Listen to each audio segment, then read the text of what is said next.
are entering the Take Up, a place to gather when the film is over. I'm your host, Joshua Ray, and I'm here with my co-host and the managing editor of thetakeup.com, Andrew Wyatt. Hey, Andrew. Hello. Today we're processing 2007 and the assassination of Jesse James by the coward Robert Ford. That's Andrew's pick for the My Favorite Movie Year program. And we've got a guest, Katharine Coldiron, returned. Hey, Katharine. Hey. First, we are now showing some films, and then afterwards, we'll have one more thing. All right. We all saw the I keep calling them monkeys, the apes. They're not that. They are that. Hominids, hey, I think would be the appropriate word. Missing That's links.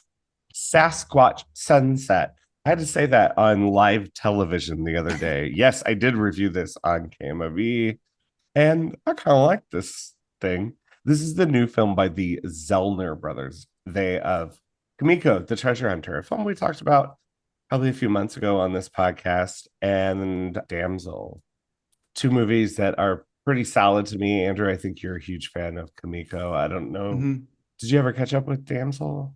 I saw it. I don't remember much about it, so apparently it didn't make much of an impression. I reviewed it, and I don't remember much about it.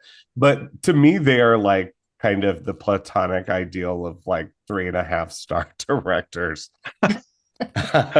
And that's fine. That's fine. Yeah, Kumiko is on another level for me, but yeah, I wouldn't disagree with that. Yeah, so we've all seen it. Katharine, do you want to set up what this is? Someone asked me that question yesterday, and I said, I mean, if you haven't seen the trailer, I'm not really sure what to tell you. What I said was it's a demented nature documentary about a family of Sasquatches over the course of a year. Like, the intention is for it to be a year, but I believe that time is passing in a different way. And it's probably a year in the 1980s, given the campsite that they run across at some point in the film. And it shows them doing just about every animal behavior you could ask to see in a nature documentary, and a few that you might not ask to see.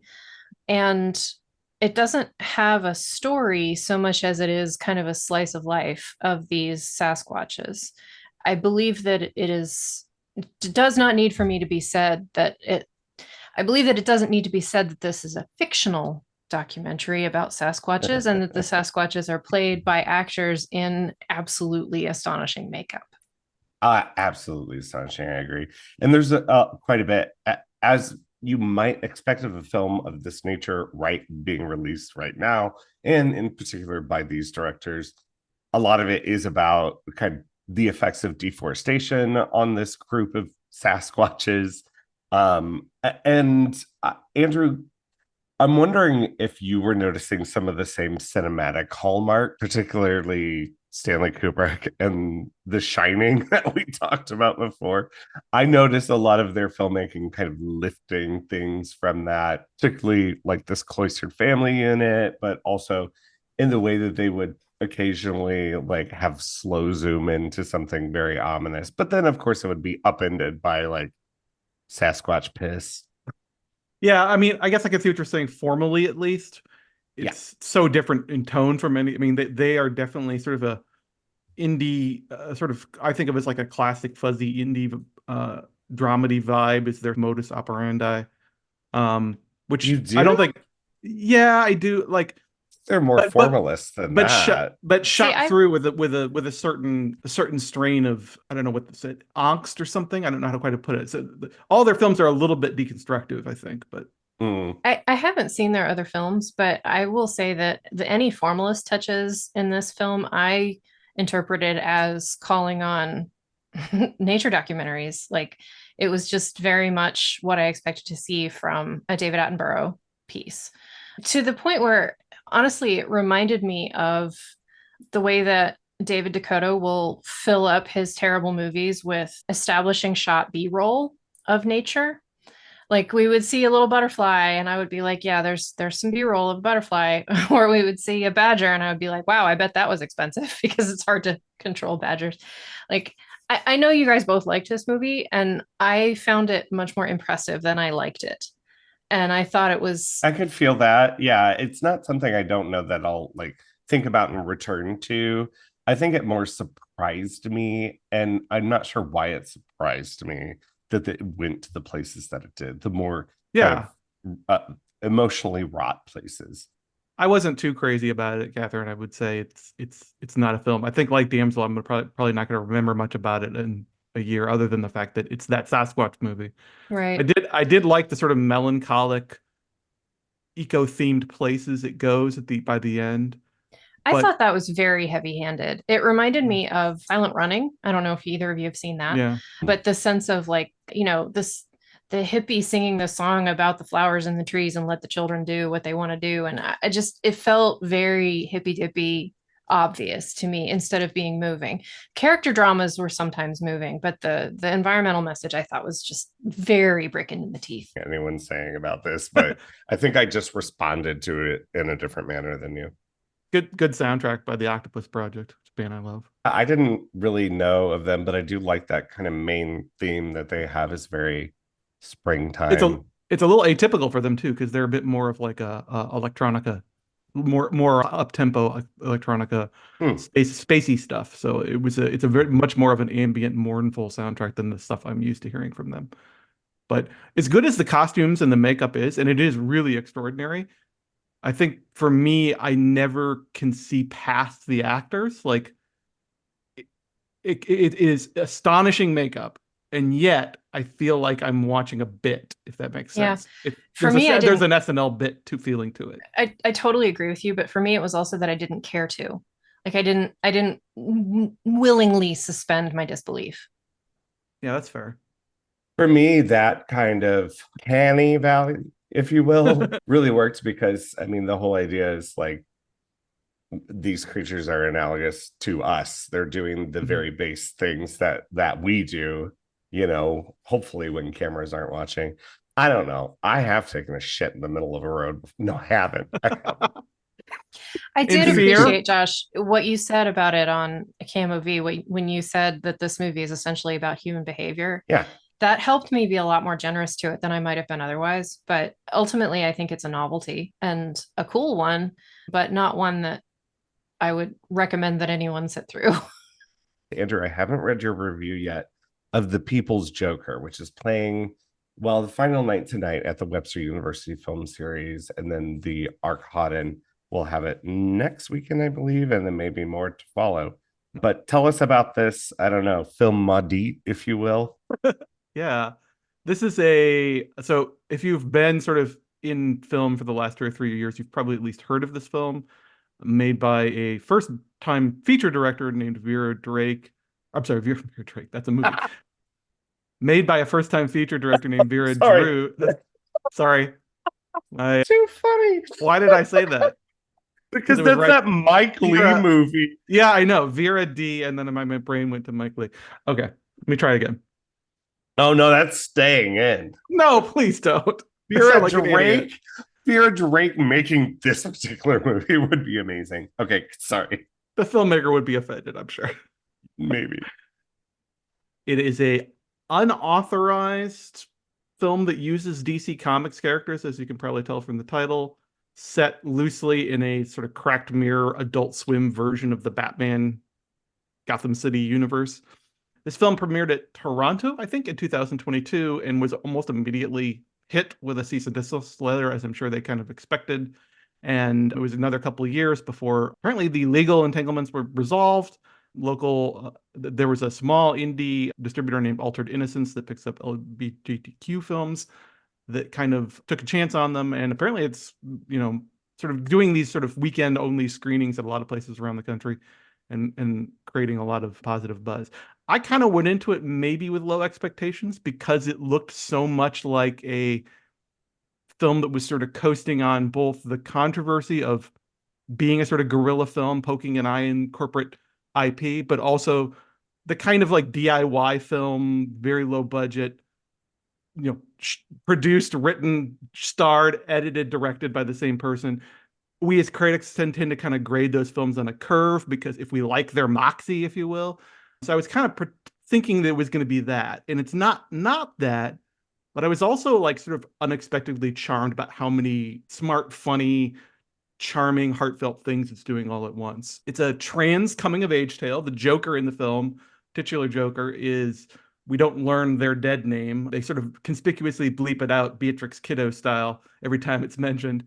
And I don't want to summarize the plot because it kind of goes all over the place, but we're basically seeing a super villain slash superhero origin story. So if the template is familiar, but it all takes place in this deranged version of Gotham City that's, I think, part of the reasons that the film managed to squeak past its legal issues is that it sort of presented itself as a satire or parody and therefore fair use. I actually think that's maybe the weakest aspect of it.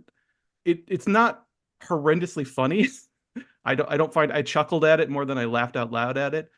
The acting is kind of wobbly in spaces. The screenplay isn't incredibly tight. As a Batman parody, it's not great. I think the Harley Quinn show on HBO Max, which is an authorized DC Comics thing, is a much better parody of like the tropes of Batman and Gotham City. But it has an insane energy to it that I really loved. I think it's going to be very divisive and you will know if this is your kind of movie or not. And put it this way, this is a Joker movie made like an episode of Tim and Eric's Awesome Show. Like, it doesn't keep the same style for more than 2 or 3 cuts. Everything is green screened with these crazy, like retro, awful effects.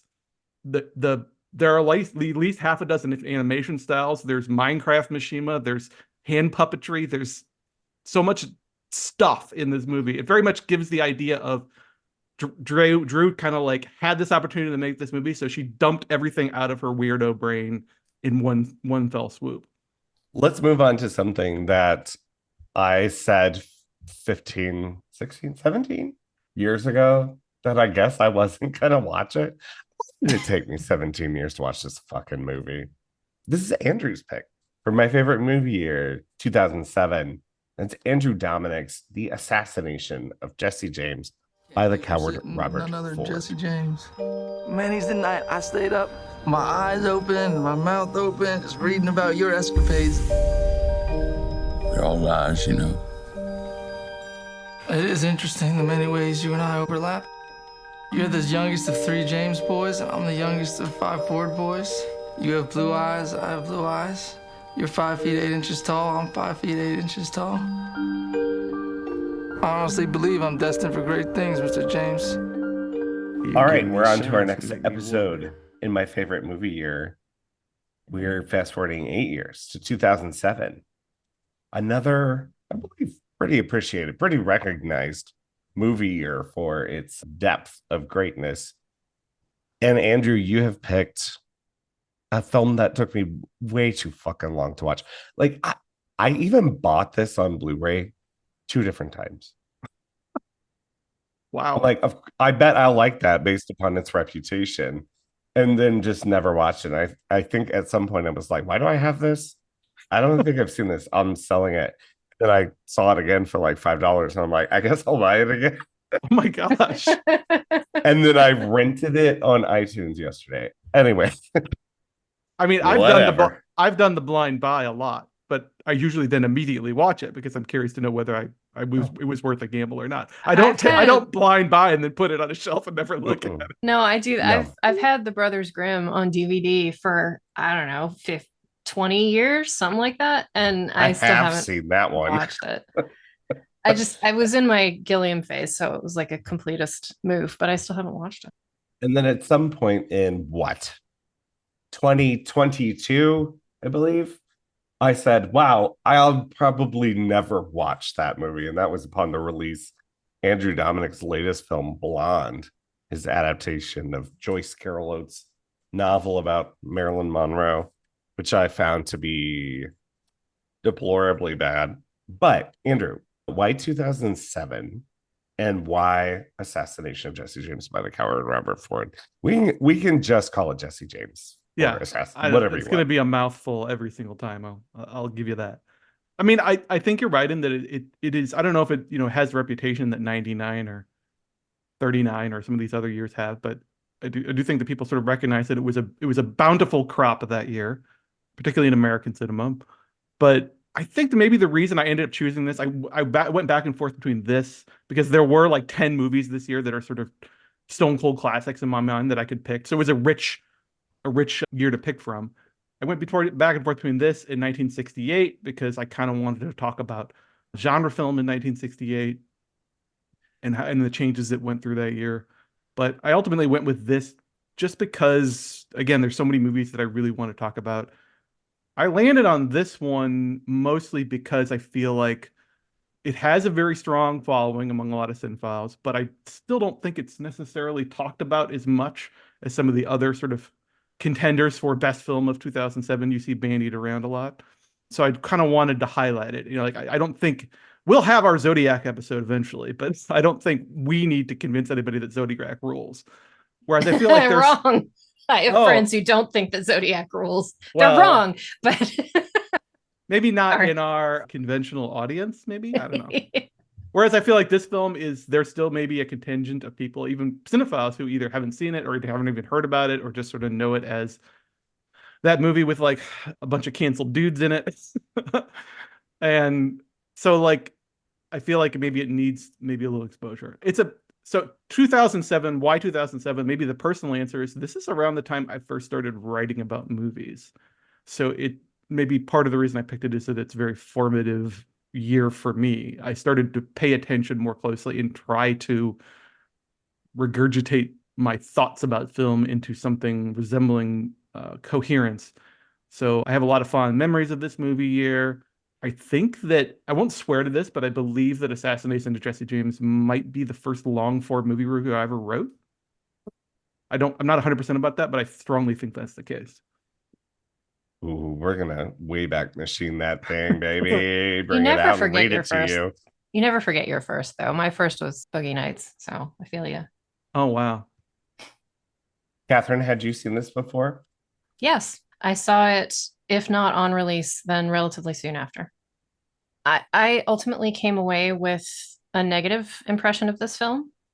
My first watch, I felt a lot better about it than I did this time. What I remembered about it was that it was very painterly, and I remembered the titular scene, and that was about it. And as I watched it, some things started to come back to me. Like I remembered Affleck's performance a lot better once I started seeing it and so forth. But yeah, this time I didn't feel as positively toward it as I did on first watch. I loved it. I think Blonde inevitably is going to, because it is so bad, cast a pall on it in some form, and that's really unfair to it. But there were some things that I thought in the way that Blonde worked towards its messaging, even that it had, I could see shades of that here, but was so glad that it didn't really go in quite the direction that Blonde goes in. I also am not a fan of killing them softly. But what were you going to say, Andrew? Well, I was going to say, I do want to clarify that Blonde is the one Dominique feature I have never seen. And I haven't seen it either. And it's mostly because of the very negative impressions I got from a lot of people that I trust that I probably just don't need to see it. No. So I've generally been a fan. So I've generally been a fan of his. I did like killing them softly. I have loved his Nick Cave films. I rewatched one of his Nick Cave documentaries yesterday and was blown away by it again. So I'm okay not being disappointed. I'm okay leaving that film out of my experiences and just letting it sit and rot over there and let its reputation continue to decline. I think you're totally fine with that. I wish I hadn't been through it, to be honest. But I loved it, and I probably shouldn't be surprised about that. It does have the hallmarks of some of the things that I love, but I was pleasantly surprised, I guess, but not really that surprised, because people whose opinion I often align with or can buy into love this movie. I don't know that I will love it in the same way that you do, Andrew, but I did like quite a bit. Wow, it got me. It did get me. Like I was like crying a little bit of bro tears here and there. So it's a bro tears movie. It is a bro tears movie. So just set it up a bit for us. The film is based pretty strongly on the historical novel by Ron Hansen, which is a great book. We talked about the Virgin Suicides last episode, and I think that some similarities between that adaptation and this adaptation is how essential the prose of the original work is to what makes the film work. Both films have voiceover narration. In Virgin Suicides, it's a sort of reflective character looking back in flashback on things that happened to them or things that they witnessed. In this film, it's actually one of the assistant editors of the film that does this kind of third-party omniscient voiceover that's very similar to the authorial voice that Hansen uses in his novels.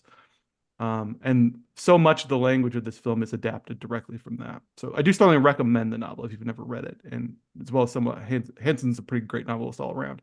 So this is lightly fictionalized story of the last year or so of the Jesse James gang, focusing primarily, as the title indicates, on the character of Jesse and his gangmate and eventual murderer, Robert Ford. Like the novel, the film sort of takes a meandering path to get to the event that it's teasing in its title. There's not a lot of sense of rush to the film. And I think a lot of viewers at the time maybe were put off by that 3.5 hour movie or so, 3-4, something like that. It's just under 3. Just under 3. It's 2 hours 40. I'm sorry. Yeah, that's what I was thinking of. 2 hours 40. I was thinking 3:40 for some reason. There is another cut floating around out there, but I'm not sure that we'll ever see it. Dominic hasn't. I'd watch it. I didn't feel the length, nor did I feel it meander. I mean, there's a kind of a different tempo to it, but I didn't find that it was going to places that were inappropriate or discursive. There was a lot of contention around the edit of the film, is my understanding, that it was taken away from Dominic and chopped up a lot so he did not get final cut. I think the only film he had made prior to this was Chopper, so he didn't necessarily have the cachet to demand final cut. A lot of this was bankrolled by Pitt through his Plan B production company. I know he had the rights to it for a long time and wanted to make it a reality. But so much of this film revolves around two things, I think. One is mood and tone on the one hand, and a lot of that is created formally through the way it looks, the way it sounds, the way that it's the use of voiceover, this sort of almost fairy tale like voiceover narration. It doesn't quite resemble any other film I've ever seen. It's clearly drawing from Malick, particularly Days of Heaven, shot by the great Roger Deakins. He did not win that year, remarkably. This is a year of three absolutely killer films, and I'd be hard pressed between this, There Will Be Blood, and No Country for Old Men. I think There Will Be Blood won. I can't believe Deakins shot both of these movies, No Country and I can, in that they resemble each other a lot cinematographically, but I can't believe that you would shoot these two movies in one year. That's shocking to me. Yeah, just an absolute. That's like Sandra Hüller this year. And I think people who necessarily don't like the film, I think this has a like cinematographers sort of cream themselves about this movie. They just love it. So that's one thing. And again, if you haven't seen it yet, there's sort of this. It's hard to describe. The first time that sort of Nick Cave, Warren Ellis chiming, tinkly soundtrack starts, and we get clouds racing, and we get the voiceover narration, you're like, what is this? Is this a Western? What am I watching? Because it has this sort of story out of time quality to it. So that's one thing that it's doing. The other thing that it's doing, of course, is a sort of character study about two personas and their toxic, mutual, symbiotic relationship with one another. Although there's a colorable argument to be made that Robert is the protagonist of the film, and that even though we see things that only happen to Jesse or only from his perspective, that it's really Robert's film, Robert's story, if you will. I did appreciate that about this, is that the way that the title alludes to some sort of like idea of printing the legend and leaving up to the audience the way they choose to interpret characters' behaviors and actions. And there's also a political element to it in the way that the group behaves towards a leader and overthrowing a leader, but also like subsuming their identity politics in the process. But even with all of that, you can take it at an allegorical angle or metaphorical angle. What I fell in with this film is not only the way that it's told and appreciating this sort of novelistic, fabulistic way that it unfolds. The two performances at the fore of Brad Pitt as Jesse James and Casey Affleck as Robert Ford. And I could see it on a different day, me watching this and being like, oh, well, he's a little bit too twitchy. It's all very like behavioral, but that's who this person is. Casey Affleck, like, I didn't realize how many teeth he had. He just looks like a toothy snake in this fucking movie, in which he might be in real life, allegedly. He does this open mouth smile. The triangular strengths of this movie are the cinematography, Pitt's performance, and Affleck's performance. And I was thinking, you know, you could probably find someone else to do what Pitt did, even though he's never been better than in this movie. His performance, I don't think so. Astonishing. I think this is his absolute best. Peak, yeah. But if you cast someone who plays this part differently than Affleck, you have no movie. Like, he has to be a weird little unlikable creep. He has to, as an actor, invest in making the audience uncomfortable, which only a very few actors are daring enough to do. Like, I've seen Brent Spiner do it. He is okay with making the audience like, gah.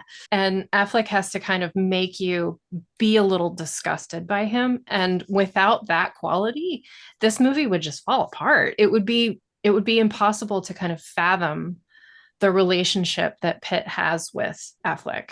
It just wouldn't work. But also, I think that elicit some sympathy too. I feel that towards him because I feel the imposter syndrome and like maybe the need to overcompensate for my insecurities, and that kind of like idolizing of a person.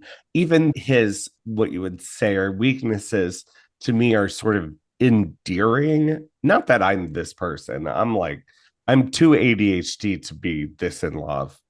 I'm kidding. That was a joke. I mean, I don't think he's listening. There is a statement on celebrity in this film. And absolutely. It's like it's a useful buried wire in the film.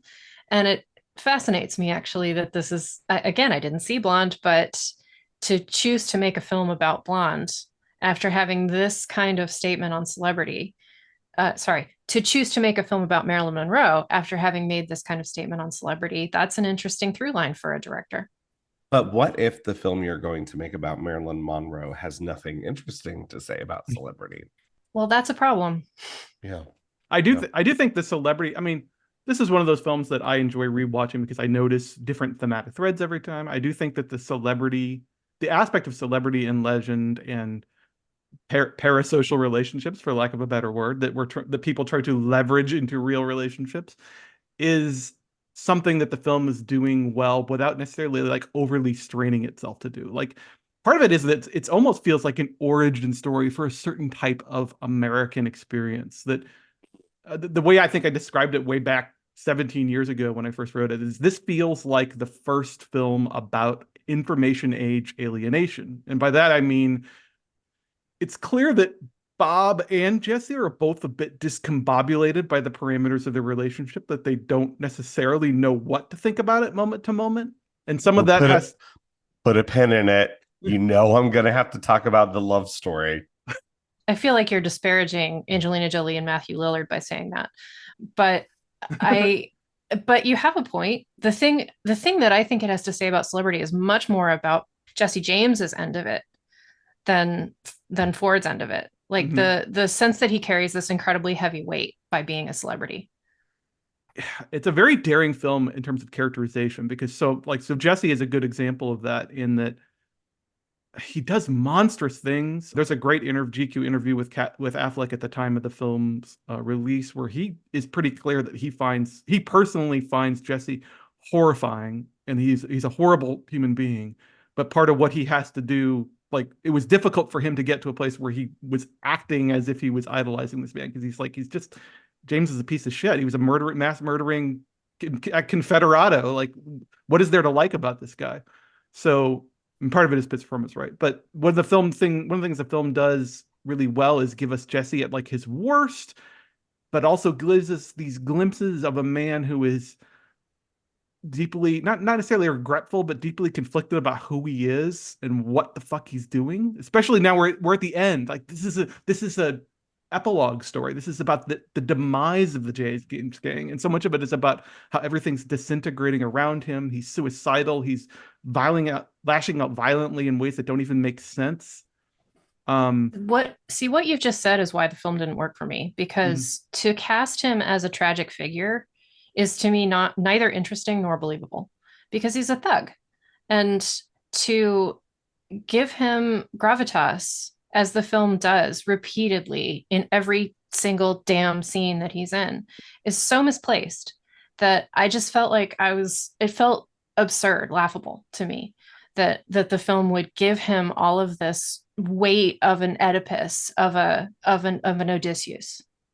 Except I don't necessarily view him as the tragic figure here. I feel Bob is like, I won't say I won't feel sympathy for Jesse, but I don't feel him, at least in my view of the story, I don't view him as the central tragic character. He's more like a force of nature that Bob is like trying to riddle out. It doesn't imply that we don't see some internal aspects of Jesse. We see that he's suicidal. We see that he's conflicted about some things. One thing I really noticed this time that I had never noticed before, even though I've seen the film like 5 times, is how both the opening and closing voiceover narrations immediately strike what's different about Bob and Jesse. One of the things that we're reminded of at the very beginning of the film is that Jesse has never regretted any of his murders. He doesn't view them as crimes, so to speak. He has no remorse whatsoever. And what's the one characteristic that's discussed in the final like minute of the movie is that Bob has been completely defined by the remorse of the one killing he's done. He doesn't have an identity other than remorse. So right away we're setting up there's this intense contrast between these two men at the beginning and end of the film. And I don't think, at least me, I don't pity Jesse, but I do feel like he's a fully sketched out character, at least. Maybe one whose inherent inscrutability is part of the reason that Bob feels attracted to him.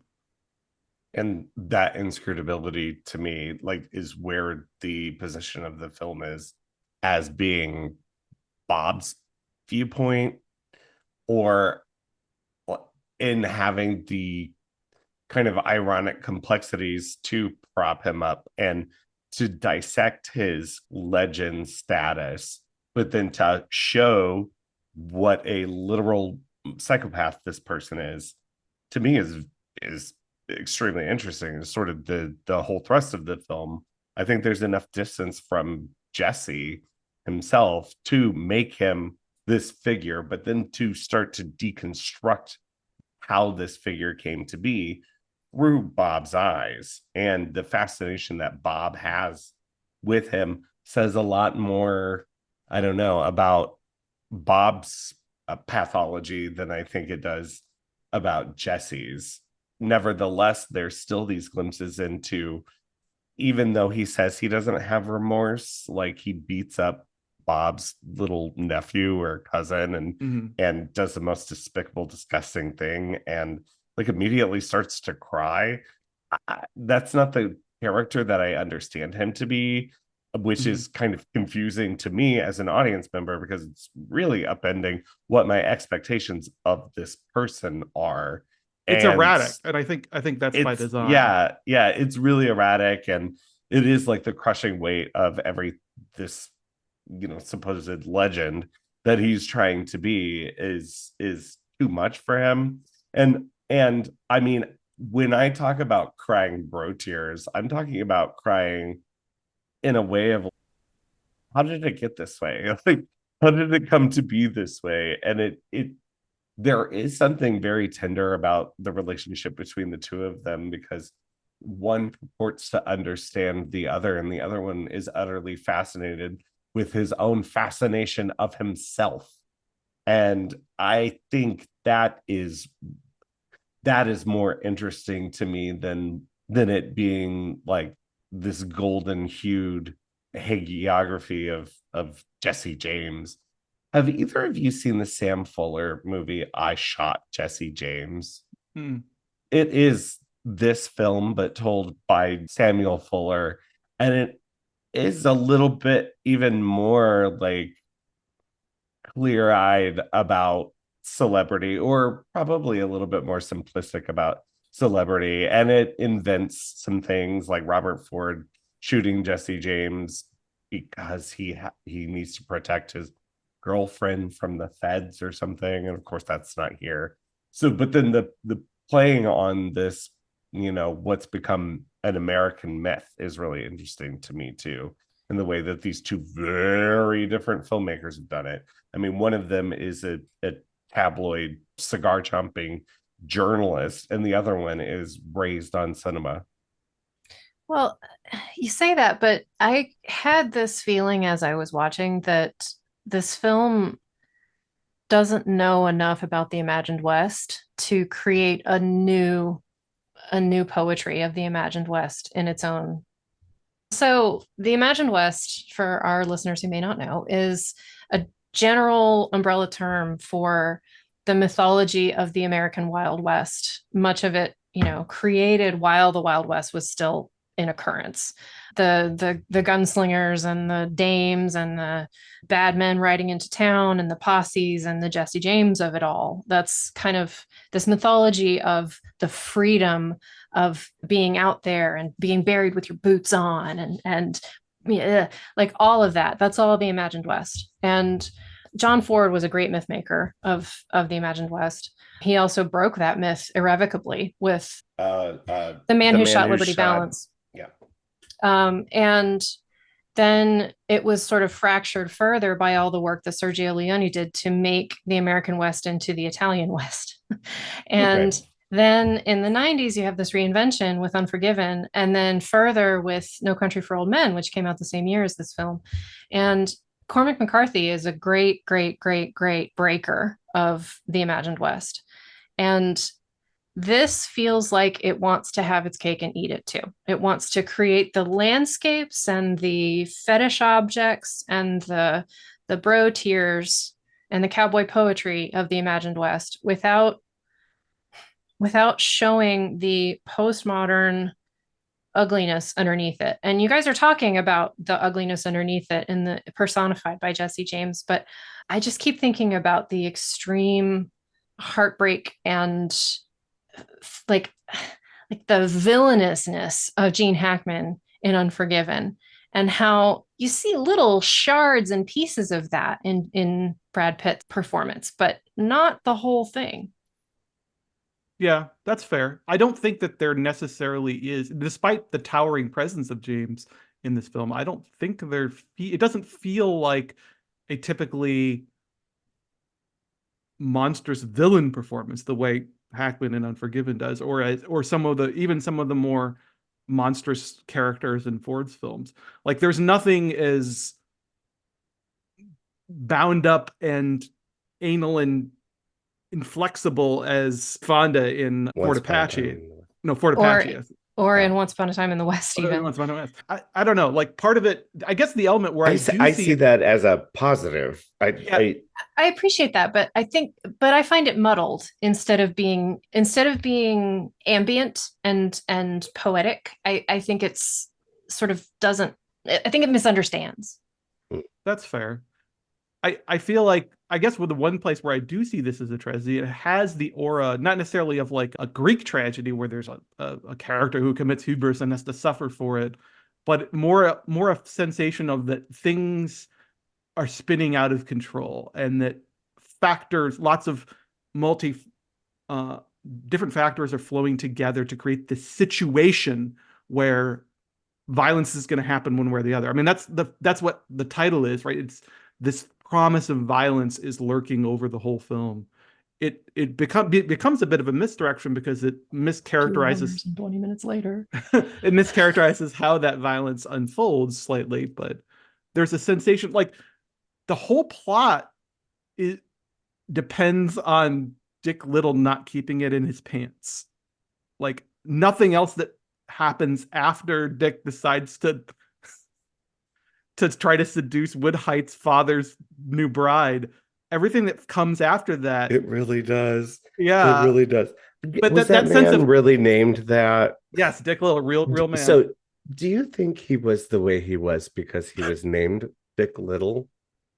I think the way that they kind of present him as this insufferable Lothario was Hanson's invention. I don't think the historical record necessarily supports that. But I guess I don't mean Schneider though as yeah. him. Oh my god!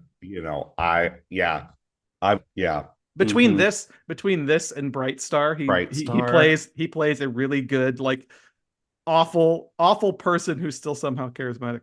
But what I mean to say about that is the way that the plot kind of curly cues from that. Like a lot of things have to happen a certain way, and if different people had done different things in a slightly different way, it might not have ended with Jesse's brain spattered all over that picture exactly the way it does. But so that's the sense in which I feel like maybe it has a tragic era, a sense of doom, maybe that it's always going to end in violence somehow, maybe not, but the path might snake through different ways. But yeah, I as somebody who loves this film unreservedly, I'll concede that there is a tension between that sort of, as you say, cowboy poetry and maybe a deeper interrogation of violence and the celebrity question and so forth. I won't swear that it doesn't contain a little bit of contradiction or a little bit of tension there. Well, and the thing that really brought this home for me was, I mean, I have other objections, but I was thinking about how much I missed Sam Shepard after he left the film. Yeah. Like, and I don't mean like he left the film. I mean like after he wasn't in the movie anymore. And the reason was he felt like the most authentically Imagined West character / actor. And like the environment that was moving around him like Pigpen's dust cloud was like it brought so much texture to the film that these sort of newer, younger actors don't have. I was also thinking, of course, about Tommy Lee Jones and how you if you're going to make a goddamn Western, you need one of those crusty old guys to anchor the film. And right. if you boot him out of the film, then what have you got? It's not a Western anymore. You get the patron saint of the Take Up podcast, Ted Levine. Oh, yes, Ted Levine. Okay, but let's talk about how Michael Parks, Ted Levine, and James Carville. Katharine, were Almost you like also like, what the fuck? Like a jump scare. Within 30 seconds, it brings you into this other paradigm, in this other world with these feds or government agents. I think Michael Parks or James Carville is the governor of Missouri. Yeah. Right? So whatever they are, into this whole world that now Robert is trying to insinuate himself into by giving you someone, or at least us, people who are aware of who these folks are, just utter shock by seeing them. Yeah, that's really good. I don't know. It is sort of a movie about the young men of the Imagined West, but I don't think it has that on its mind in the way that you think it does. That's what I mean. I want it to have it on its mind. I see. There are a few nods I noticed, like, and I mean, of course, it just makes sense that in the winter you would dress like this, but Great Silence nod, yeah. Well, Great Silence is a great nod too, if it is that, but if it is also McCabe and Mrs. Miller, yeah, like, the coat, the ultimate coat in cinema is like, that's what you want to wear. Well, there is a searcher shot, because there is a searcher shot, yeah. Like it's impossible to make a Western without a searcher shot. But it's, again, I just feel like someone who doesn't understand the Imagined West in every cell made this film. Well, have either of you guys seen The Proposition, John Hillcoat's movie, So that's an Yes. Australian Western that was a big influence on Dominique, and I believe that Nick Cave also did the soundtrack for that. Mhm. But Australia has its own weird, like Mhm. idiosyncratic meat pie Western traditions that are the same but distinct from Oh, I American love Westerns. Australian Westerns. They're so different, and they're so much less chained by these like depressing, upsetting ideas that are Cormac McCarthy's bread and butter. Yeah. I do think that you mentioned how essential Casey Affleck's performance is in this. And one thing I will admit that the first time I saw this film, I really didn't know what to think about his performance. I don't think it was the Did first you time. think it was twitchy and behavioral? Not necessarily twitchy. I didn't understand what the fuck he was doing with his voice. I'm like, why does he Oh, sound yeah. like that? And it Oh, took I me, think it's so good. It's I so love it. I love it now. tentative. I Yeah. love it now, but it took me maybe the second viewing to realize how genius it is. And like the way he talks into his chest and the way his inflection bounces around like a teenager with a cracking voice. It's like he doesn't have an actual voice. Like his Not at actual all. voice would be in the middle, and instead he's like up here or down here. And like the You actual can you can see the cycle of him speaking and listening to it Mhm. to make sure that he's hitting the right tone and inflection, and he's so aware of how he's presenting himself that he ends up moving so slowly and doesn't know that he comes across like an utter fucking creep. I mean, that's the first thing that we get about him is Sam Shepard being like, "What the fuck is You're a wrong with creep." you?" It's telling out everybody in the movie. Like Frank responds instantly, like, "What's your fucking problem?" Like we get almost no lines from Jesse's wife, but Z James, we can tell that she hates Bob. Like she just is instantly repelled by him. The way that, again, we feel sympathy for Bob, but maybe we can understand also why Charlie and Wood kind of like treat him like shit because he feels like he feels very punchable. He's Yes. he's a punchable Yeah. little shit. Well, so I don't like him. he's this kid that I knew in high school who was deeply annoying, and people would make fun of him constantly, and I would be like, "Oh, you shouldn't make fun of him." And then every time he would speak, I would want to be like, "Shut the fuck up, dude." And I felt, it's not okay to bully people, Right. but he was so annoying. And I feel like that's exactly the tone that Casey Affleck is trying to strike, is like you feel sorry for him until he opens his mouth.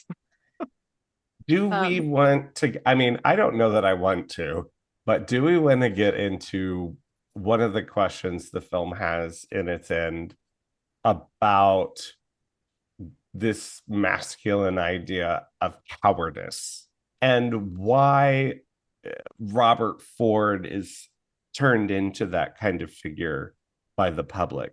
Andrew should answer that. I'm less interested in that than in the question of homoeroticism in this film. Well, but the pin hasn't been pulled yet. We'll get back to that. Yes, sir. I mean, I think part of it has to do, Bob himself puts the nail on the head. He says he was young and he didn't necessarily think through how the situation would look. I mean, we could talk about how the actual killing is staged and how it strongly resembles a suicide, effectively suicide by assassin. But the whole idea of shooting a man in the back, right? That's a part of the essential aspect of the dishonorable kill in the Western myth. And I think if Robert was going to rationalize, I don't want to speak for him, but if Robert was going to rationalize it, he would say that Jesse was so dangerous and such a live wire wild card that he had to shoot this man from behind. There was no other way to get the drop on him and to ensure his and Charlie's safety. But of course, the public. Yeah, I think he says that he alludes to it being an act of self-defense because he knew Jesse was going to shoot him, but not in front of his wife and children. Right. And so there's this sense in which Bob sort of reaps the immediate glory of this is the man who managed to take down Jesse James when all these other gunslingers and all these government agents could never take him down. But of course, when the particulars, and he almost dooms himself, right? Like he admits that he acts out the killing 800 times in front of a live audience. So he's establishing just how cowardly and dishonorable that act it is repeatedly for the public. there's so many, Bob has so many miscalculations about how he has no ability to understand how others might perceive actions or how others might perceive the situation. That's exactly why I wanted to get into that, is like he's so enmeshed and has like these myth making ideals in him, but has zero self-awareness when it comes to the way he tells the telegraph officer, you might want to keep that. You might want to keep that. Like it's going to be right? a collectible.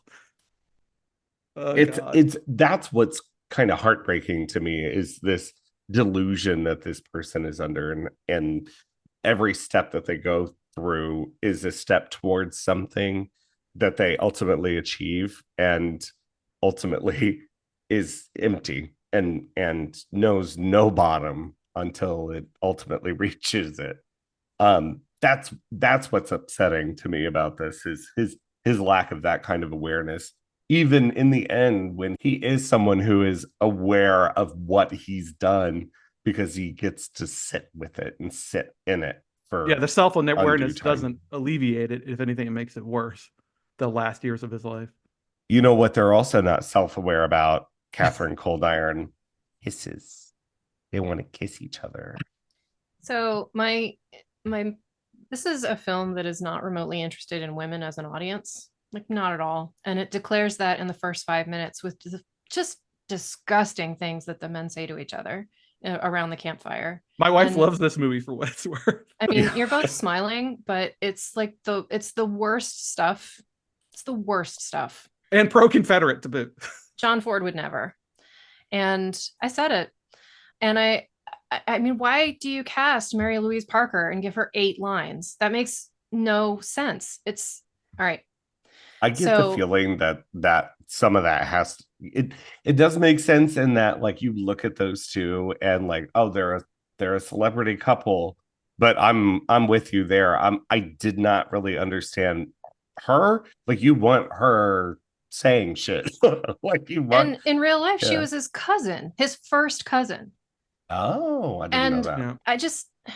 So that said, I think a fruitful theory of the film is that it is between Bob, in one direction, obviously, between Bob and Jesse is a love that dare not speak its name, that is so unspeakable that murder is preferable to actual recognition of romantic love.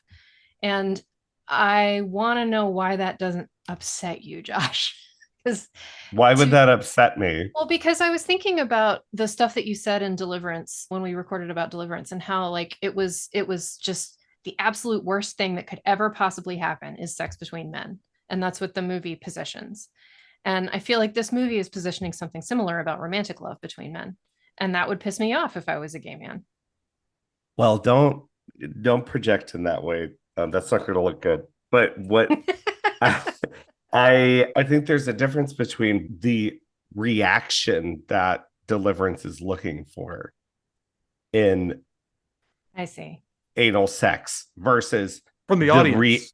From the audience versus the reality of what causes people to remain closeted or to internalize this kind of evil thought that, you know, same sex equals the absolute low.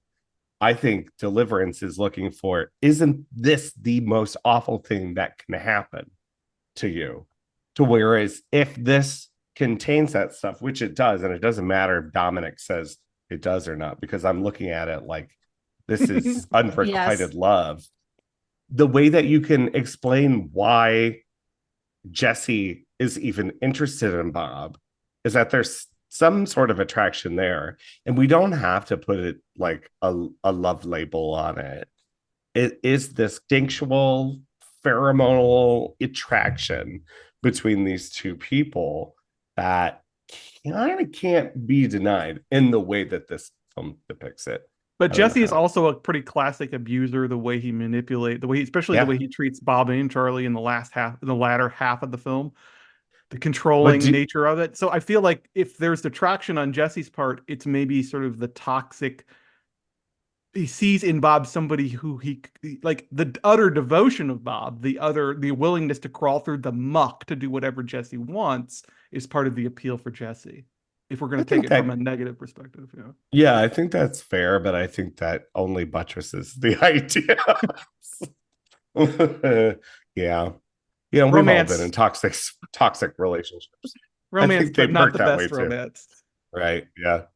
You know what? They deserve each other. That's the ultimate punishment, right? It's not just the infamy. It's not just the abuse of all the people left behind. The film spells that out pretty explicitly, that the punishment for killing Jesse for Bob is to live in a world without Jesse. Aw, Just saying. that's cute though. It's a love story. Romeo said, "Come over here and shoot this guy."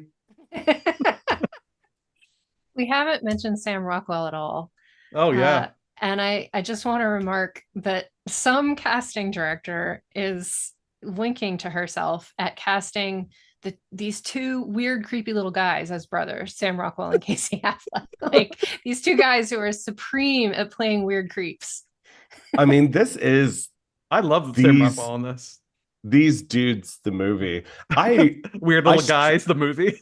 Yeah, I struggled with the first scene. I was like, I don't know if I'm gonna respond to this at all, because I'm like, is this what this movie is? And it really is just a prelude to everything that's going to come after it, in the kind of really gross behavior that they have. The actors themselves, like, I don't really like anybody in this movie. This is not a film that is built for me, as we'll probably see with my 2007 list. I'm fine to have a great tension, and of course, like the love story of it all really won me over. But I love Sam Rockwell in this, and I love his the way that Charlie evolves over the course of the story. Yes, he has and I also love individual actor moments. Yeah. Paul Schneider also has the same thing going on, and when he says, and I know you love this, but you know how I feel about the very obvious, like, thesis statement in the mouth of a character. It's like, with vocabulary, you can hide things in vocabulary. You can hide things in vocabulary. I was like, oh, God damn it. That's a Hanson line. Anything in this movie that has that sort of cowboy poetry rhythm comes directly from the novel. That stuff pissed me off. I hated it. And you did? I knew you would. I just knew you would. I love True Grit, the Coen's True Grit, and the way that it has this very particular cadence and rhythm of speech, which is all straight out of the book. But the whole movie is like that, right? It's not, intermittently having these extremely illiterate men who kill for a living saying this cowboy poetry. It was just very. A lot of it comes from the person who is quite literate in it, is the Dick Little character. And the person who's like obsessed with literature, but it's also about delivery. It's the way that Rockwell says things like, well, "That was my main intention." Like, who would say that? Like, I do like the accent work in this. As a Missouri native, there's a lot of good Missouri accents in this. They did their homework. To me, the cowboy poetry kind of threw the lid off the fact that this movie is full of fantasy, and I don't mean full of fiction, because all good Westerns are full of fiction. I mean full of fantasy, specifically masculine fantasy, and how much I didn't relate to that, and how much I felt like it was often laughable or unimportant. That's kind of the language was the skeleton key that made me go, yeah, this is all just built on a bunch of penis skeletons. Like, well, then I won't recommend Hanson's other novels, all of which are pretty good. He doesn't just fine. He's known for this and for his Billy the Kid novel, The Kid, but he actually has written a whole bunch of different genres and different historical periods. He wrote a fascinating story about a novitiate in upstate New York in the early 19th century called Marietta and Ecstasy. He wrote an awesome jazz age true crime novel that is a real case called A Wild Surge of Guilty Passion. So everything that I've read, all of his books have that very florid style. The tone is altered, obviously, depending on the time period, but they're all kind of like that. So you have to be either on the same page as him or not. Well, on a literal page, it would be fine. Mhm. It's just a different thing if you have it in a film. Like there's a reason that I keep coming back to No Country, but it's because they're very similar films. The way that how Tommy Lee Jones speaks is very different from how Josh Brolin speaks, which is very different from how the killer speaks. Like they all have a different flavor to their speech, whereas all of these characters spoke approximately the same. And they all, I thought, spoke way above their possible literacy. That's fair. I wouldn't call it a gritty, even though it's a revisionist Western, it isn't like a street level gritty realism view of the West at all. I want to give a shout out to the soundtrack by Nick Cave and Warren Ellis. Again, I believe that they got the job because of the proposition. The music in this film is some ways more famous than the film itself. I see it used constantly in like trailers and stuff, but it comes from this film originally. Nick Cave actually appears in the film as a sort of busker in a bar at one scene. I don't know if you guys saw that. He's a troubadour, which is what Nick Cave is, so it's That's very true. appropriate. That's true. He's singing a ballad. I've revisited it every once in a while, and I'm just sort of continue to be impressed by the soundtrack. It's one of the great scores of the 2000s, I think. And I think, I mean, your mileage may vary with this movie. I do concede that there are people who just can't tolerate the length, or they see a Western and they see like there isn't much action in this movie and they just bounce off that. They might bounce off it for the reasons that you articulate, Catherine. So I don't think this movie is sort of, it's great and everybody should acknowledge it. I think of it more as you either are on the page with this movie instantly, as I think myself and a few friends of mine who managed to see it in the first run were both like, "Can we see this movie? Oh my God." We were very enthusiastic about the time, and I remain enthusiastic about it. Some movies sort of diminish over time, but this one I've revisited and always enjoyed. I think I saw it with my wife at the time, and we've always enjoyed revisiting it together. So, but I don't want to claim that it's maybe the best Jesse James movie necessarily, or even the best Western. It's just doing something very unique that I haven't seen replicated elsewhere. Other films sort of gesture towards, and it gestures towards things that have been done before, but it's never necessarily been done quite like this. And uniqueness is always something I treasure in cinema. Very well. Well, let's talk about 2007 and why it brings a lot more of that. Oh boy, what a year. So I'm gonna let you take over, because from what I understand, you have quite the list. It's very like 1980 flashback, 1980 episode flashback. I have a list too. Catherine, I'm sure you've got some stuff too. Let's let Andrew opine about the past, the very recent past. Andrew, why 2007? I sent you guys a list of movies, and I think it was like 70 movies long, so I apologize for that. It was a long list. I looked at it many times, I was about to say, and I took some things from it and watched them, and I mostly agree with you that, yeah, there was a ton of good shit on that. Very strong year. So I don't have like a ranked list. I just have some categories with some sort of films thrown into different boxes or bins. I do want to mention a few films that are not technically 2007 films in terms of like what their Cannes premiere date was or whatever, but they didn't receive a US limited release until 2007, so there wasn't really any way to see it. 1208 East of Bucharest, which is I still think is one of the greatest modern Romanian black comedies. Guy Madden's Brand Upon the Brain, which is I don't think is a Madden film that anybody talks about, but I just unreservedly love. My favorite Johnny To film, I think, Exiled. Josh, have you seen that? Nope. Probably my favorite To film. It's his weird movie that's set in Macau. It's very strange. I love it. Tarsem Singh's The Fall, which I know Catherine also loves. It's one of my very, very favorite movies. Yeah, just an absolute movie, storyteller's movie. I love it. The Korean Canadian filmmaker So Young Kim made a film called In Between Days, which I never hear anybody talking about. It's maybe one of my favorite immigrant movies of all time, about a young Korean immigrant coming to Canada and like the sense of alienation she feels there. Lake of Fire by British director Tony Kaye, a documentary about abortion in America that he spent 16 years making, is maybe the best abortion movie ever made. Nobody talks about it anymore, and some of it has become both more timely and mooted by everything that's happened in the last 5 years. I do encourage a lot of people to see it. It's a very dark, difficult to watch film, but almost one of those needs a British person to understand America kind of things where he also made American History X for what it's worth. So Manufactured Landscapes, one of my favorite sort of environmental documentaries by Jennifer Bakewell about the landscape of China, industrial China. And Still Life, of course, is also technically a 2006 film thing, but we saw it in the States here, Jia Zhengke, in 2007. I had a category here called Still Good, actually, which are films that I feel like maybe have diminished in reputation over the years that I have revisited since their release and said, no, I'm sorry, this is still a good movie. I don't know why. Julie Taymor's Across the Universe. I don't care that it's a jukebox musical.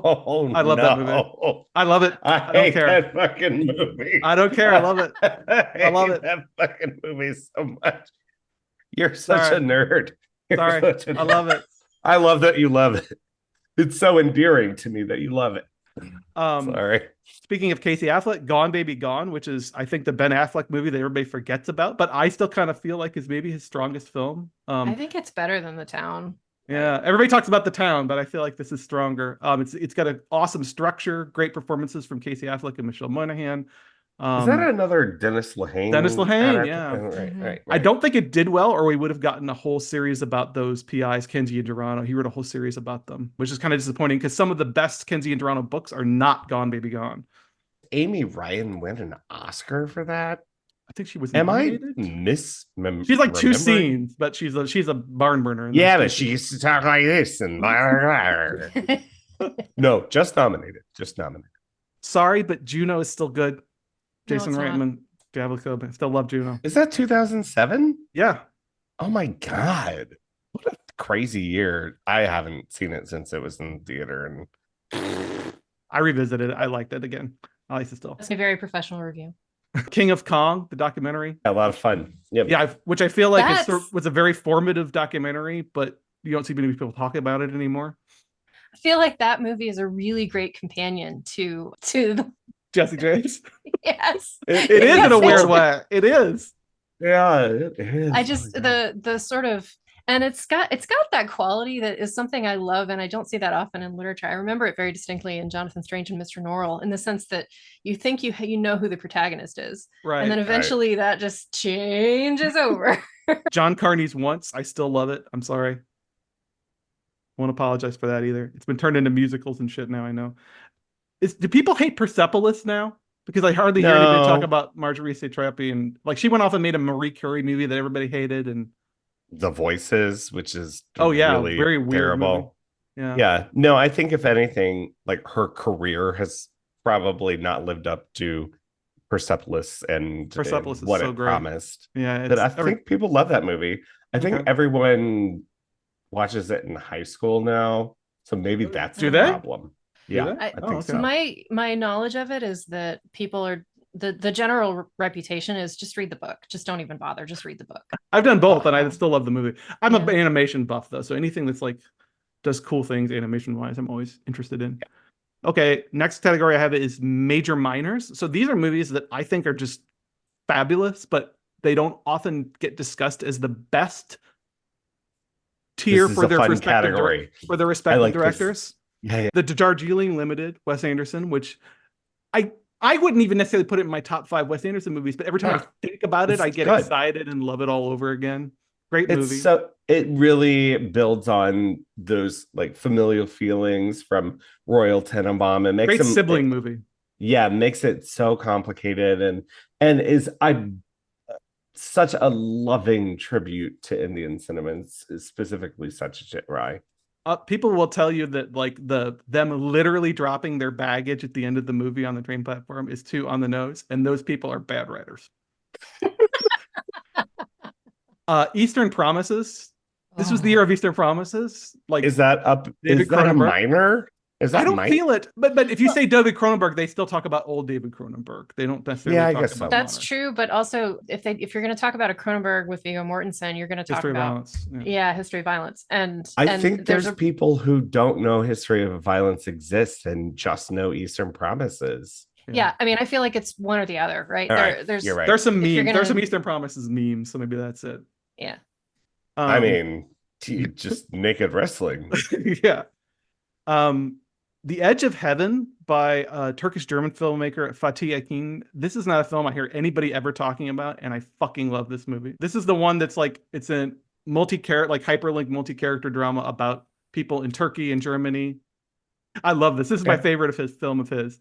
I don't think he's doing what like Babel and all those other movies try to do and kind of fail at. I feel like this is a really awesome, it's a really awesome example. I mean, isn't Hannah Shagul is in this. I mean, it's a great cast too. Encounters at the End of the World, which I don't think is often cited as one of the better Herzog docs, but I freaking love it. Maybe it's just the scientist in me loves the sort of loving goofball depiction of scientists and the process of science in this movie. It also has the best Herzog image, I think, which is the one mad penguin walking off to the mountains to die in defiance of all the other penguins. The penguin is us. Yes, exactly. Josh, I'm Not There, which I feel like I often trot that. Yeah, I often trot that out as like the example of the music biopic that like completely violates every rule of music biopics and still manages to be awesome. It's a really interesting year because we got both I'm Not There and Dewey Cox in the same year, which are maybe two of the best movies about music biopics. The Last Mistress, which is a film I was maybe more mixed on, but I revisited a couple times, and I think it's probably one of my favorites of hers. Asia Argento, maybe one of my favorite Asia Argento performances of all time. Just a really filthy, sexy movie that's also like full of angst and horrible human behavior. Good shit. That doesn't sound like Catherine Breillat. No. The good shit. The documentary My Kid Could Paint That, which I think Amir Bar-Lev has kind of become known for other movies, I think maybe more. He did a movie about Penn State. He did a movie about the Grateful Dead, and I feel like he's gotten more famous, but this still stands up as like his best film that I've seen. That's the one I think of him when I think of him. Abstract expressionism. Expressionism. Just a really good, again, sort of like movie about documentaries as much as it is about its subject matter, about how documentarians get sucked in and involved in their stories, I mean, sometimes against their wills. Josh, Paranoid Park. Why don't we ever talk about Paranoid Park? I'm not sure. I think it was because it was sort of on the coattails of that Isolation trilogy and more of the same before Elephant, Jerry, and Last Days, before he went into what was that secret 9/11 movie he made? I don't know. If I stay, I don't know. Before he really went off the deep end, but Paranoid Park is pretty fucking good. It rules. I've seen it 3 times now, and it has great young actors in it. The mood and tone of it, just really stellar stuff. Great Pacific Northwest film. I love it. I don't know. I can't even explain it. It's not the kind of movie I should like, but I've always loved revisiting it. Shotgun Stories, Jeff Nichols' first movie, which still is an incredible piece of work. Just early Michael Shannon, just this blistering Old Testament family war movie done as sort of a redneck noir, just incomparable stuff right out of the gate. You can tell he's gonna do great stuff. A Jeff Nichols movie. Yeah. And We Own the Night, which I think of as still the best pre-Ad Astra James Gray movie before he started making bigger films. I feel like when he was still making, Little Odessa family movies about families and crime and drama and what. Your timeline is off. Why? Ad Astra came out like 3 years ago. Yeah. Or something. 5, maybe? Yeah. He's had one movie since then. Oh, I'm thinking of City of Lost Sad. Yeah, which I also really love. But so before he started making those big movies, I was maybe The Immigrant came out before that. Yeah, I was maybe a little more mixed on him, but I still love We Own the Night. I think it was the movie that made me sort of sit up and take notice of him. Pretty good. I just watched it recently. They have like an early James Gray thing on Criterion Channel still. So. All right, so here we are. This is what I would call, these are masterpieces, duh. I think most of these will be non-controversial, but there might be some surprises in here. In alphabetical order. In alphabetical order. 4 months, 3 weeks, 2 days. An absolutely brutal film that I love. Does that make sense? Yeah. Killer, banger. Yeah. Absolutely. I have that Criterion Blu-ray. So scared to put that thing in. I know. Especially now. No, I'm not doing that. Just, again, sort of Romanian cinema doing what it does at the absolute peak of its powers. Jesse James. Control. This is the Ian Curtis biopic, speaking of music biopics. This is a film that I don't hear many people talking about ever, and it remains maybe my favorite straight music biopic. Since we hit I'm Not There earlier, this is maybe my favorite music biopic.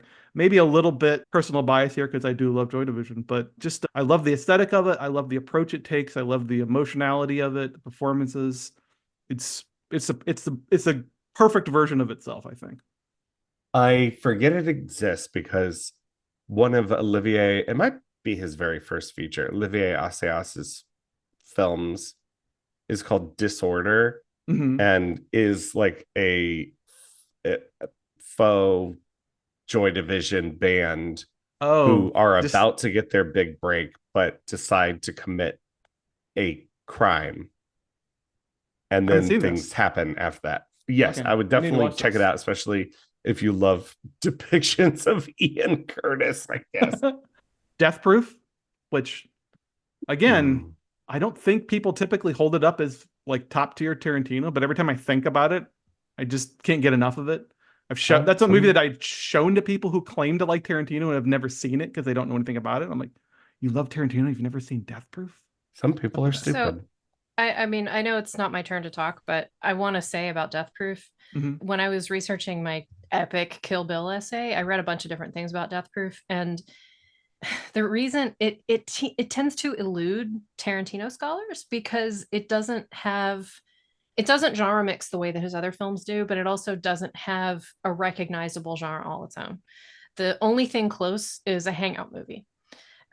It acts like a rape revenge film in certain ways by splitting itself into these two halves, the rape and then the revenge, but it also doesn't act like that the way that most films of that genre do. And that fascinates me because that was one of the first things I read about Moby Dick, was that scholars have tried for over a century to classify Moby Dick in a particular genre, and they've failed every single time. And the fact that Death Proof also eludes genre, it just fascinates me, and I love it. And I was going to talk about it later, but that's all I'll have to say about it now.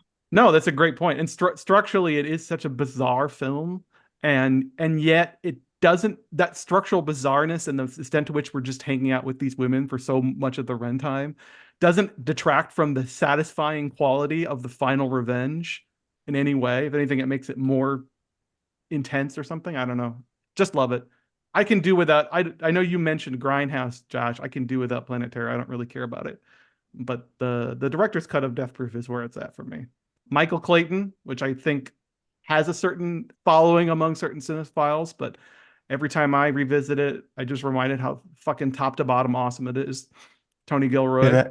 Can I make a bit of personal disclosure? Yeah. I think I'm too stupid to get Michael Clayton.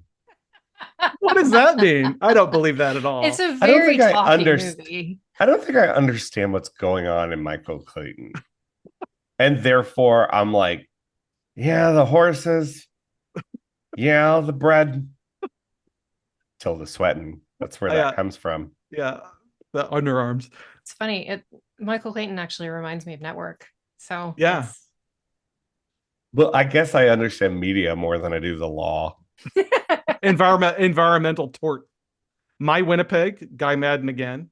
Just when I think of sort of the platonic ideal of a Guy Madden film, this is what I picture in my brain. I don't even know how representative My Winnipeg is of his overall filmography, but it's just everything that he does that I love, I feel like it's turned up to 11 in My Winnipeg. It's this memory palace movie, but it also exists in this weird fantasy realm. It has all his stylistic markers that I love. It's just sort of that's another sort of like day one criterion buy for me.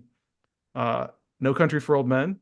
I don't think that's controversial. I literally have a tattoo from that movie on my body. So, whoa. Wait, did you not know? What is it? No. What is it? Technically, it's a quote from the novel that then is used in the film, which is "You can't stop what's coming."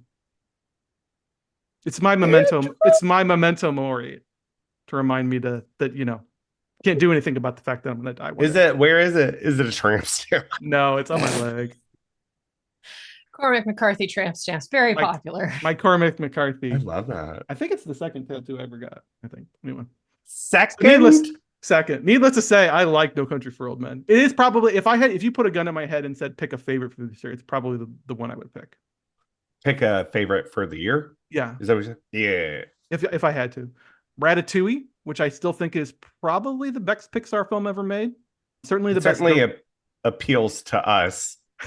Well, it's also, there's that too, but I also We're think rat Brad fans. Bird's direction has never been as great. It's a fantastically directed film. I think his direction is better than The Incredibles. You do? Yeah, I do. I mean, I think Ratatouille is a beautiful film, and I think about it most weeks. But I think The Incredibles is better directed, in my opinion. That's fair. I feel like that's an easy. I could easily adapt that argument. I just think about like the ways in which he seems to be imagining the Warner Brothers, the classic era of like Warner Brothers animation happening in a 3D universe, and that just tickles me to no end. There Will Be Blood. I feel like that's one of the posters hanging right there. What's that? There Will Be Blood. What is that? Yeah, I don't know that movie. I don't know her. Again, another movie that I can revisit and see new things every time. I don't even think we need to talk about why that movie's awesome. And Zodiac, of course. Another movie that I don't think we need to talk about why it's awesome, but I feel like we need to have an episode about it someday. Maybe a 4-hour episode. Series. Yeah. Katharine, did Andrew fail to mention so many things? I'm sure I did. I have a few things that you didn't mention. I really only wanted to talk about one film because I knew that Andrew would probably pick All the Usual Suspects. And I did want to remark on the general list of the best films of this year is extraordinarily masculinist. Boy, when I look at even my list, I'm like, holy shit, why is it so boy? Like it like smells. Dudes making films about dudes. And that doesn't like Fincher's one of my favorite directors. Okay. I'm not such a feminist film writer that I'm not able to enjoy movies about dudes. But when I look at the list, I'm like, okay, No Country for Old Men is almost a world without women. Zodiac is a world without women. And Death Proof is not that at all, but it's, Tarantino's a fairly male director. So it's just interesting when I kind of look at 2007 as a dude year. So I was trying to push back on that a little bit. And I looked at the better sort of feminist films of this year. And I don't like Catherine Breillat, so I'm not going to use her. But the two that popped out at me were Viva, which is, I think, Anna Biller's first film, I think. And I don't subscribe to Anna Biller's brand of feminism, so that's a little bleak. And Teeth, which is, to me, less a feminist revenge film than a man's idea of a feminist revenge film. So much like It Follows, which I don't think is a very feminist film at all. So I was a little bummed out by that. However, the one movie that I wanted to talk about from this year is Hot Fuzz, which I believe is a perfect film. I don't remember it. I don't have anything to add. I don't remember it at all. I saw it when it came out on DVD, and I have been meaning to rewatch it because I have better memory of, I was going to say Shaun the Sheep. You know what I'm talking about. And then the World's End. But yeah, I don't have any memory of it. I remember it being very funny. I love it, and it is simultaneously my least favorite of the Cornetto films. I don't know how to. I love it, but it's so gruesome. It's so awesomely gruesome. It is gruesome, but it's also to me. I want to be clear: a perfect film is not necessarily a favorite film. Okay, because I remember there's an Australian movie that I saw that was widely touted as a masterpiece, made in the 80s. Can never remember the name of it. And as I'm watching it, I'm like, I am so bored, and I'm pretty sure this is a perfect film. So film, Mad Max. No, it's about an Aboriginal man. I don't remember the name of it. Walkabout? No, that's the film. Not Walkabout. Yeah. Sorry. But so Hot Fuzz is, I think, a class on comedy. It's also a film that is about loving film, and it is a profoundly English set of jokes about living in England, living in a village in England. That if you haven't been to England, there's a whole dimension of the film that you won't understand, but you can still love it even if you're an American, which is very difficult to do. And it is a masterclass as a film. So I wanted to talk about that. I also wanted to talk about the bad movies of this year. Most of the bad movies for 2007 are comedies. And they're things like Daddy Day Camp and Norbit. And I Now Pronounce You Chuck and Larry. and Are We Done Yet, which is a sequel to Are We There Yet, and so on. They're these kind of mid-budget comedies that are the kinds of movies that film people are lamenting that we don't have from the studio system anymore. But this was a year when we fucking had them, and look what we did with them. It wasn't all Confess Fletch. Wild Hogs was this year. Oh, Fred God. Claus with Vince Vaughn was this year. Ghost Rider was this year. So maybe anyway. Not the unreserved year of masterpieces we thought. No, I mean, that's the thing, right? That all of this good stuff aside from Hot Fuzz was all dramas, and the bad stuff was all comedy. I will say about Grindhouse, I think that Rodriguez followed the assignment and Tarantino made a Tarantino movie. That's a good way to describe it. And Josh, it's no, that's a good way to describe it. I do want to mention, I mentioned earlier, Walk Hard, another good comedy from this year. It may have like sort of permanently ruined all music biopics, but it is a good comedy. I've got one on my list. I like to laugh too sometimes. Are you ready for my top 24? Okay. It's going to start with controversy. Controversy. Rob Zombie's Halloween. No, on my list of also rans. Okay. All right. Another bifurcated movie that has a very interesting first half and a very traditional second half. And the second half to me is probably more successful, but that first half is like the building of a monster and him trying to humanize Michael Myers, and then go on to do Halloween 2, which is just the fucking craziest. I love that movie. Certainly Halloween looks a 2. lot more interesting in retrospect of the David Gordon Green movies, doesn't it? Absolutely. Another reboot. Evangelion.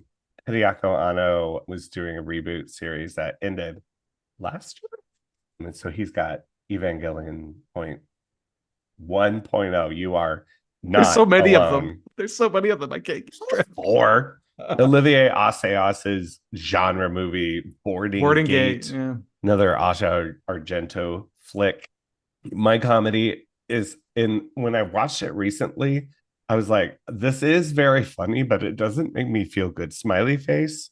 Yes. Dragaraki smiley face. That is the movie that gets high paranoia the best. Maybe my favorite Anna Faris performance, just because she's so unhinged. She's so unhinged. We Own the Night. Underused and underrated. Yeah, I feel like we really failed that woman. Number 20, We Own the Night, talked about it. I guess I don't know how you two would feel about The Mist. Oh, yeah, I like The Mist. Yeah. I mean, if ever an obvious ending was one that I liked, it's that one. There's a black and white version if you guys have ever seen it. It's really well done. And I don't know what year that was released, but I would prefer the black and white over it. I think it is gorgeous looking. And something that always interests me about The Mist is that like the CG on the creatures doesn't really hold up, but literally no one cares when they're talking about this movie. So like everyone loves this movie and it's fine. It's so frightening. Number 18, The Grindhouse Experience. I've seen Grindhouse in a theater, I think probably 3 times. It's just always a great time, and with trailers and everything. Yeah, with those trailers and the different cuts of the film are unique, and I think Tarantino definitely made his better, but the Grindhouse cut of Death Proof is pretty good too. Before the Devil Knows You're Dead, that's Sidney Lumet's last film with Philip Seymour Hoffman and Ethan Hawke. Christian Petzold's Yella is great, a film that's inspired by Carnival of Souls, a little bit more literal minded. Darjeeling Limited, Paranoid Park, Ratatouille. I'm an Atonement fan. Atonement. I get it, Andrew. Like, I look at that cover and I'm like, that's probably not something I like, right? Every time I start that movie, I'm like, no, this thing really works on me. There are Joe Wright movies that I like. I am an Atonement hater, though. Sorry. Eastern Promise is number 11. Okay, number 10 is Jacques Rivette's Duchess of Langeais. Is a twisted fucking movie. Is that what gonna put you to sleep? No, it's another one I really hate. I'm not gonna argue it though. No, you're not. You leave Daddy Rivette out of this. Number 9 I is like I'm Rivette, Not not that one. I'm not there. I think underrated Todd Haynes, even though it's doing some freewheeling, really wild stuff. It is one of his more literal minded films, and in that he's like, wow, the person is a set of floating, multifaceted ideas. So why don't we make 7 Bob Dylans? All right, but nobody else did it. No, and I think you can say it's an obvious thing to do, but nobody else did it. Correct. Yeah. But even when Todd Haynes does something obvious, it's exhilarating to me. Number 7 is Andre Techene. The Witnesses is a great story about the AIDS crisis in the 1980s, about a group of people. That is like a cool hangout movie before it's definitely not. 4 months, 3 weeks, 2 days. Number 6. Number 5, I don't understand why this movie hasn't come up yet. Secret Sunshine. Oh, yeah. It's on my also ran list. Like, what? You're also ran list? Did you not like transform into a different person after seeing that? Well, I also knew you were going to talk about it, so I made some strategic allusions. That Secret Sunshine is going to be playing at the Webster University Film Series. I've never seen it on the big screen, so that's tempting. Me neither. That is playing April 30th, Tuesday, April 30th at 7 p.m. at the Webster Film Series. Let me finish by saying it's the kind of unholy trilogy of boy movies. There Will Be Blood, No Country for Old Men, Zodiac, 3 films that I think are just like American masterpieces. Sorry, they just are kind of fucking undeniable. My number 1 film is undeniably Death Proof. Wow. Yay. That's a great choice. Movie has informed so much of like what I think about when I think about cinema. I think it's one of my favorite Tarantino's. If Jackie Brown didn't exist, it'd probably be my favorite. I rented a movie theater and showed it to people for my 30th birthday. It was one of our pandemic backyard films when we got a projector. It reminds me choice of my mom. For that. Yeah. Like and to me, I don't hear anything negative. If someone has something negative to say about Death Proof, it goes straight through. Like, I don't know what you're talking about. You just hear the peanut parent voice. It's something. It's a film like I relish every line, every like delivery. I think every performance in that film is incredible, and I will go to bat. Like when Time Magazine did some absolutely stupid thing about counting dialogue Tarantino's written for women over the course of his career because of his portrayal of Sharon Tate in Once Upon a Time in Hollywood. And they left. I know, Katharine, I was like, this is insane. Like, what? First of all, what do you expect of this man in particular? Bending you over backwards. When I think about Tarantino, I think about Jackie Brown and Beatrix Kiddo. What the fuck are you people talking about? They didn't count Death Proof. The Hangout movie with. That's how they got away with it. Was by not I emailed them and I was like, you guys aren't counting Death Proof. Anyone who thinks about Tarantino, whether they like the film or not, Death Proof is one of his features. And that is the film that has one male speaking part now. His words are pretty fucking great. Yes. Yes. Yeah. Only to get the benefit, honey. You really need to be sitting in my seat. I mean, as the resident Tarantino semi-expert, I will say I think if you think that Tarantino's career functionally ended after Pulp Fiction, then I can see why you would be fixated on him as a non-feminist director, because Reservoir Dogs has no women in it at all, and Pulp Fiction is kind of it's a dude movie, kind of, sort of. And then but it has a great female role on the set, right? It's like after that, they're like films about women, and to me, Once Upon a Time in Hollywood is functionally a salute and a rejoinder to history of what happened to Sharon Tate in particular. It's so in love with Sharon Tate as a figure and what she represents. I believe its intention is to be a revenge film on behalf of her. It's the same thing. Django. It's the same Django thing. was Inglourious Basterds. Yeah. I'm looking over. So one last thing, I am looking over my list, and you are right, Katharine, in the sense that I don't see a lot of women. And I'm a person who tries to seek out women directors. I don't see a lot of women directors on my list, but one standout that hasn't been mentioned yet, Celine Sciamma's film Water Lilies, which is excellent, and I haven't seen it mentioned before.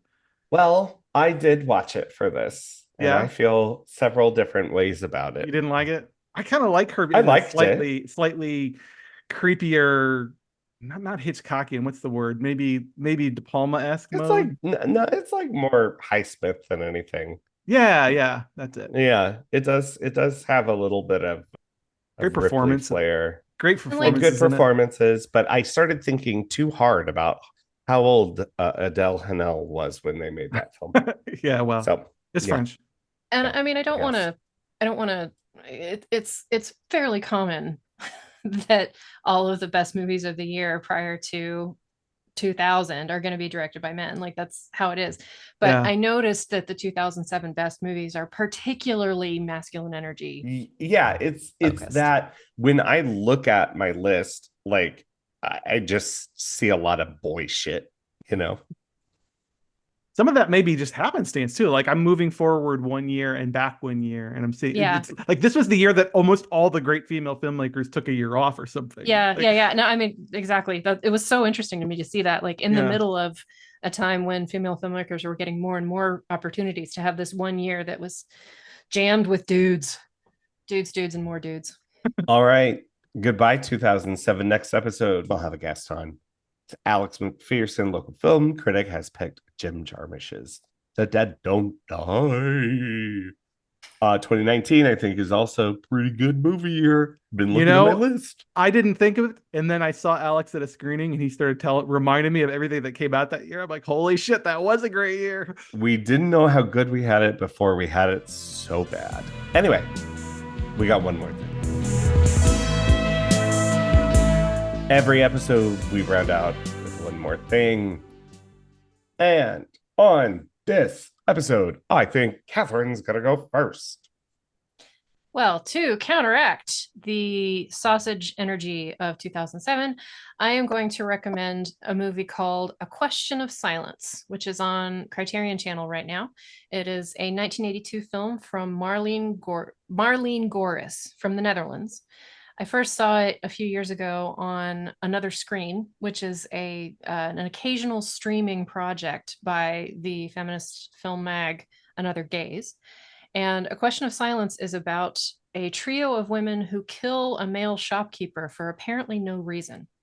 And they are assigned a female psychiatrist to figure out what the heck is going on with them, and thus the film.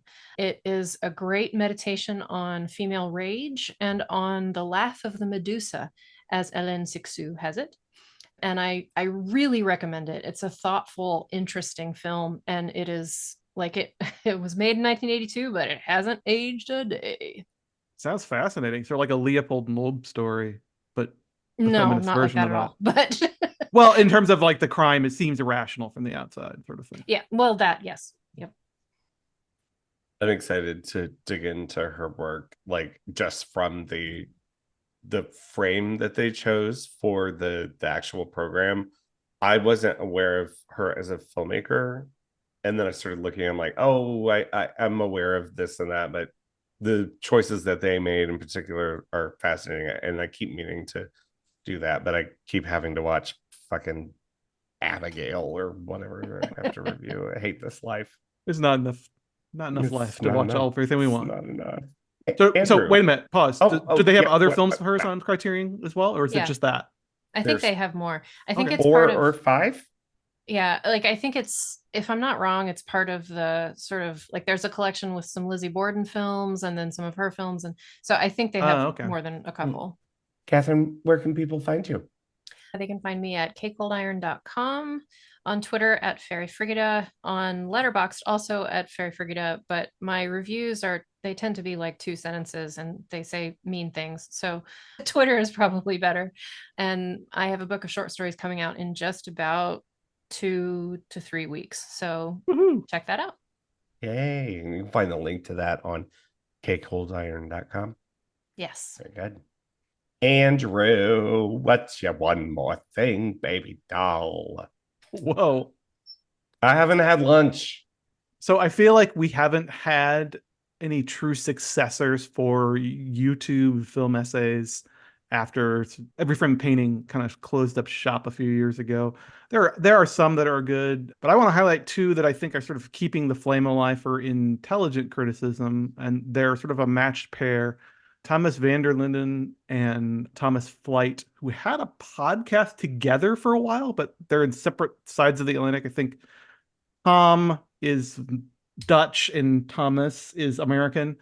Their podcast, I think, has been scuttled, but they're still regularly producing YouTube content. And they're both just really intelligent, thoughtful, perceptive, most importantly, perceptive video essays. I'm thinking of them because Tom's essay on the contemporary state of action cinema and its sameness, I actually quoted in my review of Monkey Man recently because I thought he was making some very essential points about how modern action films look in the last 15 years.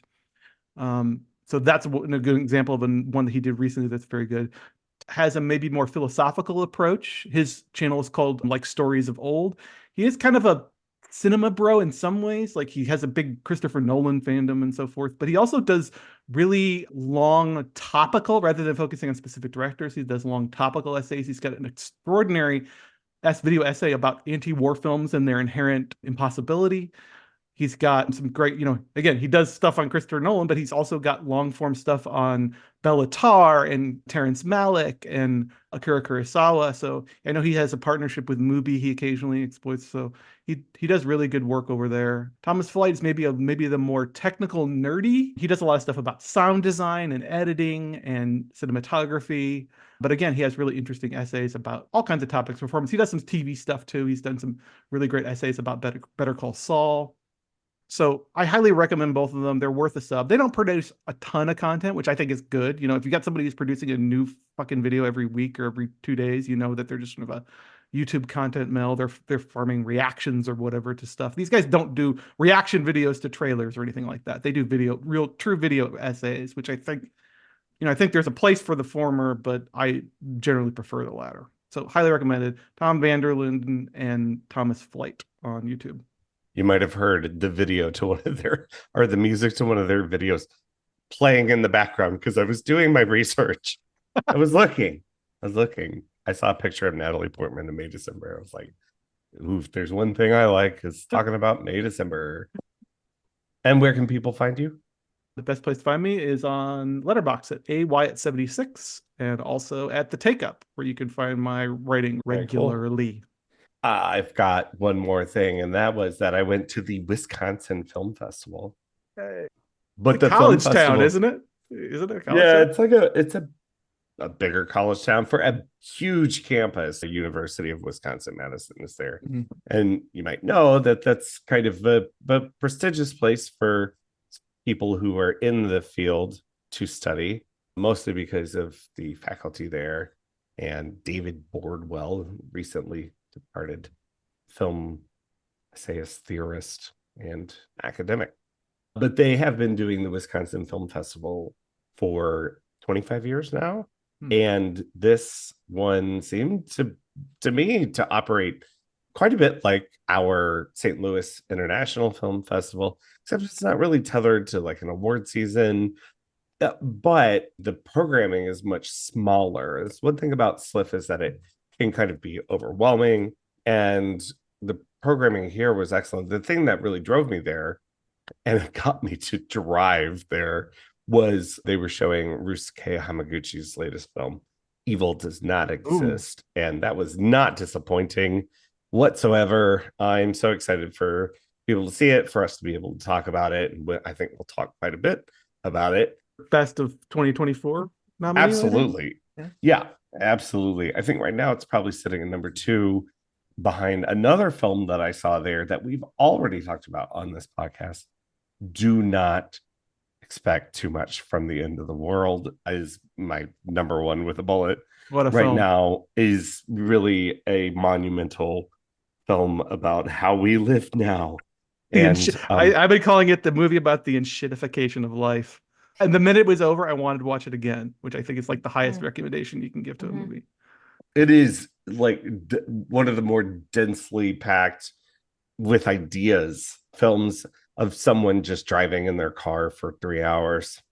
It's not literally that. People like to sell it as that. It is not literally that, but it's a beautifully made film about how ugly shit is. And then Romanians, man, they know they it. know what's up. They got their finger on the pulse. I mean, yeah, I will say I didn't enjoy watching Bad Luck Banging, but it definitely had its finger on the pulse of things. Yeah, and this is better. I will say this. I did enjoy watching Bad Luck Banging with a lot of reservations. This felt revolutionary while I was watching it and has occupied my mind since. A lot of other films I think people are anticipating, like Janet Planet, the A24 release from playwright Annie Baker, some more genre fare, like a Korean film that played Cannes last year called Sleep, about a couple trying to sleep. Look, that is my life, is a horror film called Sleep about a couple trying to sleep. But what I really loved is their reverence for film history. Saw a new restoration of a Frank Borsegi film starring Spencer Tracy and Loretta Lynn. That wouldn't make sense. Loretta Young, called A Man's Castle, and of Jerry Lewis's The Disorderly Orderly. But ultimately, one of the best times that I had there was they showed William Castle's The Tingler in Percepto, meaning I got my ass buzzed. And it wasn't really what I had expected it to be. And as I understand it, they weren't the original devices. I don't know if anyone has those hanging around, but the gentleman who rigged them, yeah, I was in line and I'm like, you tell me where they're rigged up. That's why I'm here. Tingler, a movie that is smarter than I remembered it being, but also insanely stupid. On that note, yeah, Wisconsin Film Festival. It was a good time. I'm Joshua Ray from Crispy Retinas in real life and online.